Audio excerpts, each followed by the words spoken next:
और अंततः उन्होंने कहा, तथास्तु। यदि यह वरदान सत्य है तो इसकी परीक्षा सबसे पहले आप पर ही होनी चाहिए।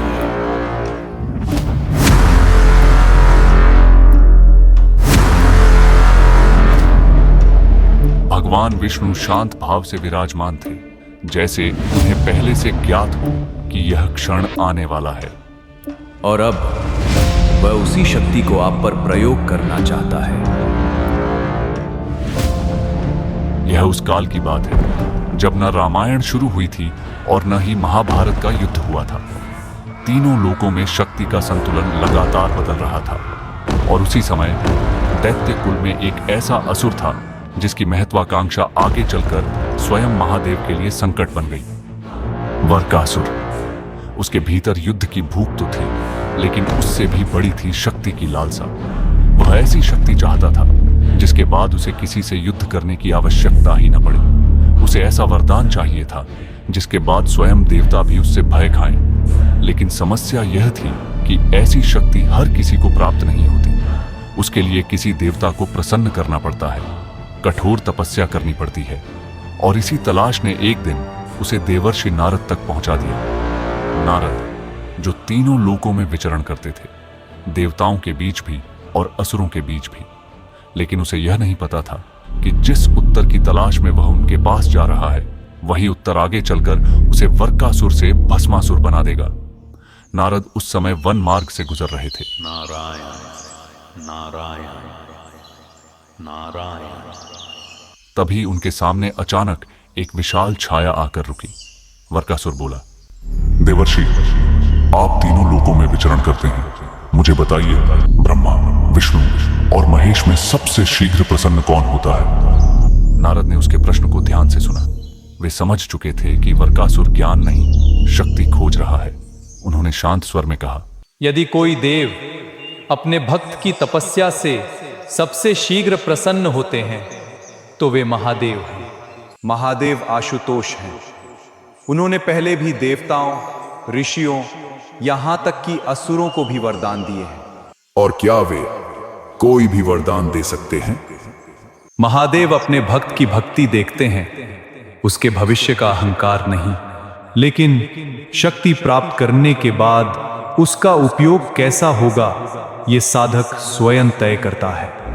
वरकासुर के चेहरे पर धीरे धीरे मुस्कान उभरने लगी, जैसे उसे वह मार्ग मिल चुका था जिसकी उसे तलाश थी। उसने नारद को प्रणाम किया और बिना समय गंवाए कैलाश की ओर बढ़ गया, क्योंकि अब उसके मन में केवल एक ही विचार था, महादेव को प्रसन्न करना। कैलाश की दिशा में बढ़ने के बाद वरकासुर ने एकांत वन में भगवान शिव की तपस्या शुरू कर दी। शुरुआत में उसने भोजन त्याग दिया, फिर जल भी छोड़ दिया। वह जानता था कि साधारण तपस्या से महादेव को प्रसन्न नहीं किया जा सकता। पुराणों के अनुसार वरकासुर ने अपनी भक्ति सिद्ध करने के लिए अपना रक्त तक अग्नि में अर्पित करना शुरू कर दिया। और फिर एक दिन वरकासुर ने अंतिम निर्णय लिया। उसने अग्नि के सामने खड़े होकर तलवार उठा ली। यदि मेरे प्राणों से ही महादेव प्रसन्न होंगे तो मैं अपना सिर भी अर्पित कर दूंगा। और जैसे ही उसने तलवार अपने सिर की ओर बढ़ाई, उसी क्षण वातावरण बदल गया। तेज प्रकाश चारों ओर फैल गया और अगले ही पल, रुको वरकासुर, भगवान शिव उसके सामने प्रकट हो गए। तुम्हारी तपस्या ने हमें प्रसन्न कर दिया है। ऐसा कठोर संकल्प बहुत कम देखने को मिलता है। वरकासुर घुटनों पर बैठ गया। मांगो, क्या चाहते हो? प्रभु, मुझे अमर होने का वरदान दीजिए। कुछ क्षणों तक महादेव शांत रहे। जो जन्म लेता है उसका अंत निश्चित होता है वरकासुर। यह सृष्टि का नियम है। अमरता का वरदान मैं भी नहीं दे सकता। वरकासुर की आंखों में निराशा उभरी। फिर धीरे धीरे उसके चेहरे पर एक अलग ही मुस्कान उभरने लगी। यदि अमरता संभव नहीं तो मुझे ऐसी शक्ति दीजिए जिसके बाद कोई भी मुझे मार न सके। मुझे ऐसा वरदान दीजिए कि मैं जिसके सिर पर हाथ रख दूं वह उसी क्षण भस्म हो जाए। तुम ऐसी शक्ति का क्या करोगे? शक्ति का सम्मान तभी होता है प्रभु, जब संसार उससे भय खाए। महादेव समझ चुके थे कि यह वरदान कितना भयानक हो सकता है, लेकिन वे अपने भक्त की तपस्या भी देख चुके थे और अंततः उन्होंने कहा, तथास्तु। अगले ही क्षण वरकासुर के भीतर एक नई शक्ति प्रवाहित होने लगी। उसी क्षण वह केवल वरकासुर नहीं रहा, अब उसके पास ऐसी शक्ति थी जिससे वह किसी को भी स्पर्श मात्र से भस्म कर सकता था। और उसी क्षण से संसार उसे एक नए नाम से याद करने वाला था, भस्मासुर। क्योंकि आगे जो होने वाला था उसने स्वयं देवताओं को भी भयभीत कर दिया था। तो अब मैं जिसके सिर पर हाथ रख दूंगा वह भस्म हो जाएगा। तुम्हें वही वरदान प्राप्त हुआ है जो तुमने मांगा था वरकासुर। लेकिन प्रभु, मैं कैसे मान लूं कि यह वरदान वास्तव में काम करता है? यदि यह वरदान सत्य है तो इसकी परीक्षा सबसे पहले आप पर ही होनी चाहिए। वरकासुर ने अपना हाथ उठाया और शिव की ओर बढ़ने लगा। अगले ही क्षण महादेव वहां से चल पड़े और उनके पीछे भस्मासुर।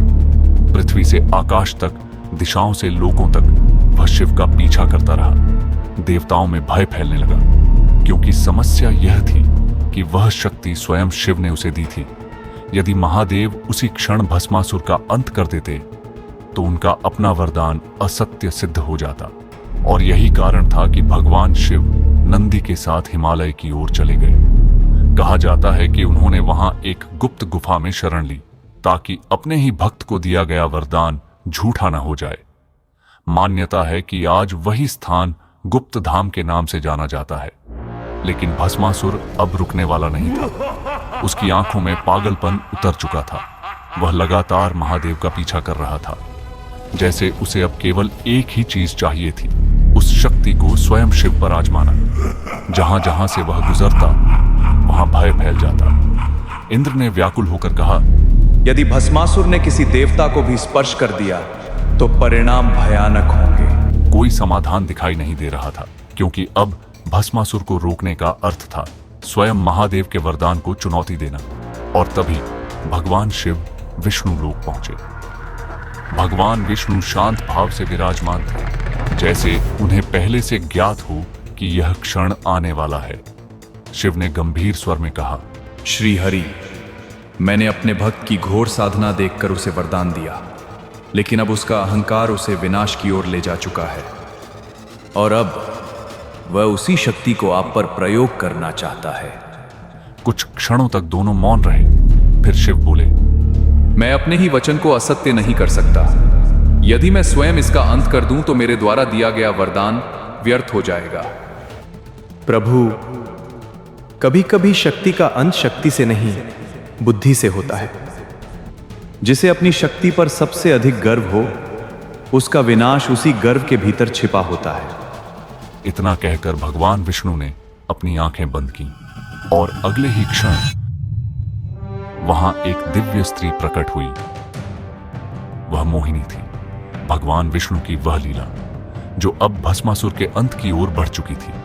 जब भस्मासुर की दृष्टि उस स्त्री पर पड़ी तो वह वहीं रुक गया। भस्मासुर जैसे ही उस दिव्य स्त्री के सामने पहुंचा, वह उस स्त्री को देखता रह गया। अंततः उसने धीरे से पूछा, तुम कौन हो? उस स्त्री के होंठों पर हल्की मुस्कान उभरी। मैं कौन हूँ ये जानकर क्या करोगे भला? तीनों लोकों में मैंने ऐसा रूप कभी नहीं देखा, लेकिन तुम मुझे देखकर भयभीत नहीं हो। क्या तुम जानती हो मैं कौन हूं? तुम्हें कौन नहीं जानता भस्मासुर, वह असुर जिससे अब देवता तक भय खाने लगे हैं। तो तुम जानती हो कि अब मुझे कोई नहीं रोक सकता।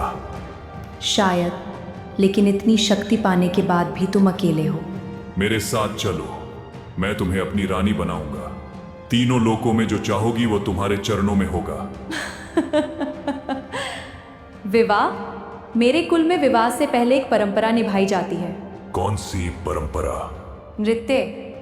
जो पुरुष मुझसे विवाह करना चाहता है उसे मेरे साथ वही नृत्य करना होता है। मेरी हर मुद्रा, हर कदम उसे ठीक वैसे ही दोहराने होते हैं। यदि एक भी कदम गलत हुआ तो ये विवाह सफल नहीं माना जाता। बस इतनी सी बात? लेकिन ध्यान रहे, नृत्य के दौरान तुम्हें बिल्कुल वही करना होगा जो मैं करूंगी। स्वीकार है। और फिर नृत्य शुरू हुआ। मोहिनी धीरे धीरे नृत्य करने लगी। उसके कदम बदलते गए। और भस्मासुर बिना सोचे हर मुद्रा की नकल करता गया। और फिर मोहिनी ने मुस्कुराते हुए धीरे धीरे अपना हाथ अपने सिर पर रख दिया। भस्मासुर ने भी बिना सोचे वही किया। जैसे ही उसका हाथ उसके सिर को छुआ, अगले ही क्षण उसका शरीर अग्नि में जल उठा। उसकी चीख दिशाओं में गूंज गई और कुछ ही पलों में भस्मासुर स्वयं भस्म हो चुका था। भस्मासुर को किसी देवता ने नहीं मारा, उसका अहंकार ही उसके विनाश का कारण बना। जब शक्ति विवेक से बड़ी हो जाए तब विनाश निश्चित हो जाता है।